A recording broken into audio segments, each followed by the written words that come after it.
The Olympics opens up last night. You couldn't even tell, right? Like, I watched it and I was like, is this in China at first? When I saw, like the opening Mike Tirico, I'm like, where is he? He's in this little wooden cabin. Are we in Beijing? I don't know. So it opened up, and I guess Savannah Guthrie had a comment at the top that has some tongues wagging today as just one step too close to Chinese propaganda. Let's hear what she said.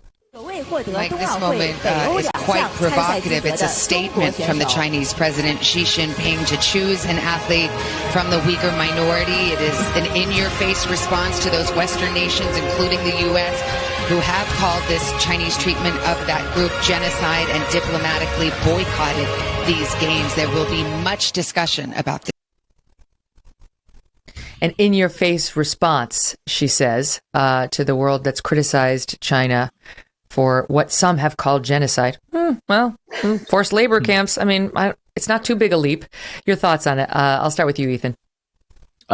It is what happens when these corporations become captured by China. In the case of NBC, their parent corporation has concerns in China, Universal Studios in China. And I would encourage everybody to read Eric Schwartzel's book. He's a Wall Street Journal reporter. It's called The Red Carpet, about how this all happened. I think the saddest aspect of it all is if you look back to the 1990s, our big corporations gave away their independence and their sovereignty of spirit, I would say, without even firing a shot. They were so excited about this market and willing to do anything. And since China is top down and they can exert that pressure, they have that leverage, you see something as obsequious and pathetic as that commentary. I know it's easy to make China the bad guy. They are doing a lot of bad things, but we can't lose sight of how we have failed as a country, that we really went fully into this without any kind of worry, while assuming that the First Amendment is the only thing that protects free speech. We're in a situation where our major corporations are reflecting Chinese propaganda back at us, and there's nothing so much that we're doing about it. So as much as it's easy to indict China, I think that a situation like this should cause us to have a hard look at ourselves. Allison, I have to say, I would have said this is how we need to change this script. They've chosen a member of the Uyghurs, the Muslim minority in China. I mean, what a choice, given that it's widely reported and known that they are torturing over 1 million Uyghurs right now in another part of China with forced sterilization, forced labor camps. Let me show you the satellite tape of them binding them and taking them away on buses. And let me air a quick clip of one of the Uyghurs who's gotten out talking about what happened.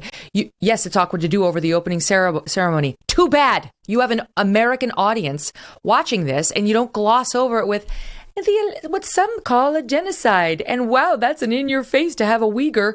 I mean, what's next? Like, oh, there's Peng Shui. Peng Shui's out there as the carrier. The tennis player who they basically disappeared. Oh, it's so nice to see her. Some said she had a rough time by the Chinese government. Like, you're supposed to be a news organization. You're supposed to give it to us straight. Go ahead. Yeah, I think that's where the disappointment lies, is like journalists have lost all kind of credibility at this point. They have time and time again shown that they are being controlled by the interests that employ them and the corporate ties that bind them. And in this case, it's China.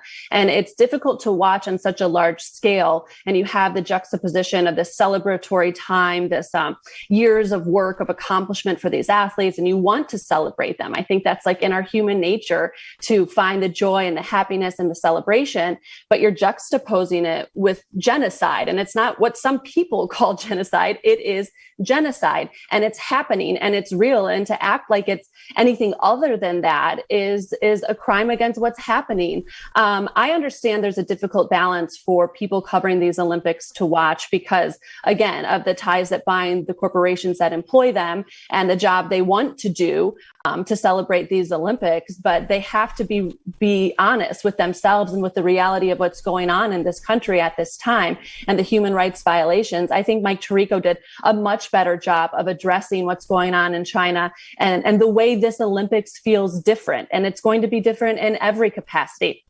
like you said, Megan, I mean, their announcers aren't there. They're in the NBC offices in Connecticut. So everything feels different. The tension is real. The tension between the U.S. and China is real. And it's palpable when you watch it. So to act like it's anything but that, I think is very disingenuous on the part of Savannah Guthrie and anyone else that tries to gloss over what's happening. It's happening. Yeah. It's real. Let's document it and be honest in our coverage. So here's how they did address it. We all mentioned Mike Tirico now. Here he is in his little cabin talking about the genocide. Listen. The nation where COVID began has treated the pandemic differently from the rest of the world. Its zero-tolerance COVID policy has made getting here and putting on the games incredibly challenging for everyone involved.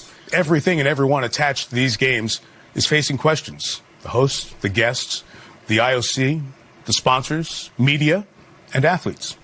The United States government is not here. A diplomatic boycott announced this fall, joined by Canada, Great Britain, and Australia, citing China's human rights record and the U.S. government's declaration that the Chinese Communist Party is guilty of committing genocide on the Uyghur Muslim population in western Xinjiang region.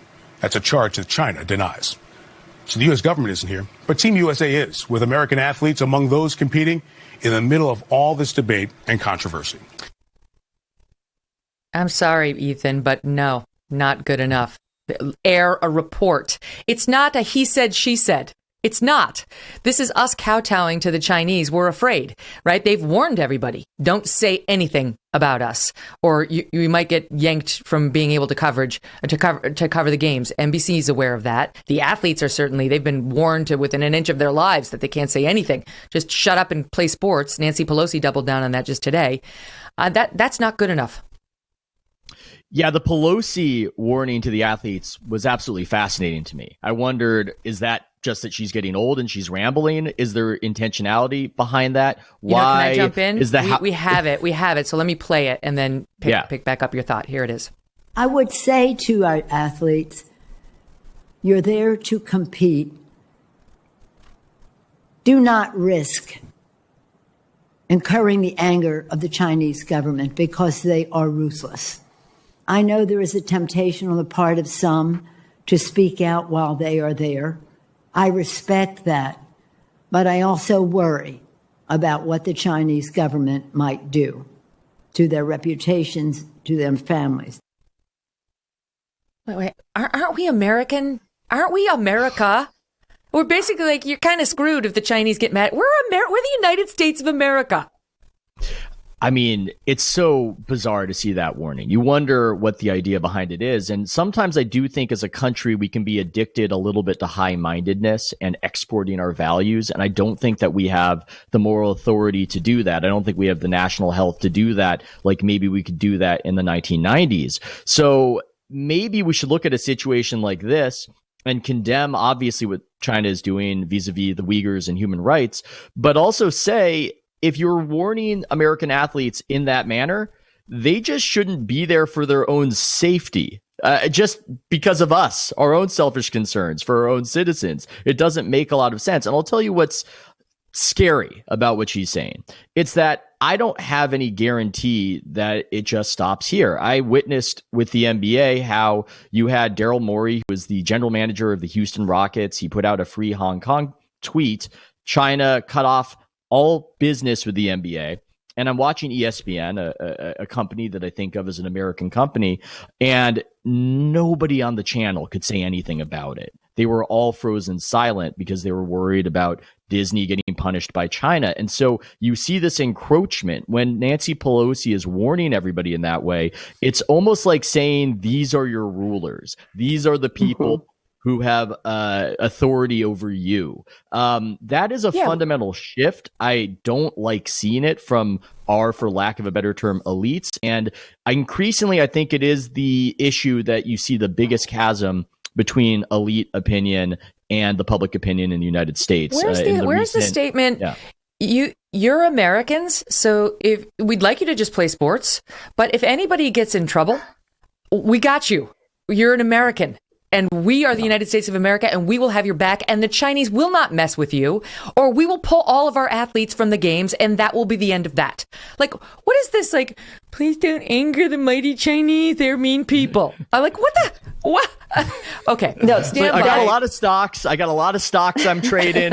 Don't screw it up for me, athletes. Wait till I hit sell first. So pathetic.